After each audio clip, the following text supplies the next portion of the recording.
যত মানুষ অপরাধ করে, অপরাধ করার সময় খুব মজা পায়। অপরাধ করে সারার পর, শেষ করার পর একটা সময় জ্বালা শুরু হয়। এই যে যত দুর্নীতিবাজ ধরা পড়তেছে দেখেন না, একটার পর একটা আছে না?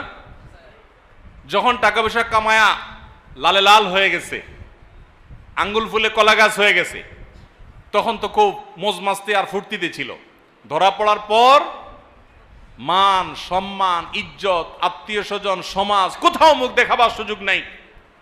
বাকি জীবন বিদেশে পালিয়ে, চোরের মতো পালিয়ে পালিয়ে দুনিয়া থেকে গ্লানি নিয়ে অপমানিত অবস্থায় দুঃখ এবং কষ্ট নিয়ে যখন চলে যাচ্ছে, এই মুহূর্তে যদি তাদের সাক্ষাৎকার নেওয়া যেত, আমি নিশ্চিত নির্ঘাত তারা বলতো যে হায়, এ সকল অবৈধ উপার্জন না করে নিজ দেশে সম্মান নিয়ে যদি দুনিয়া থেকে যেতে পারতাম, সেটা অনেক ভালো ছিল।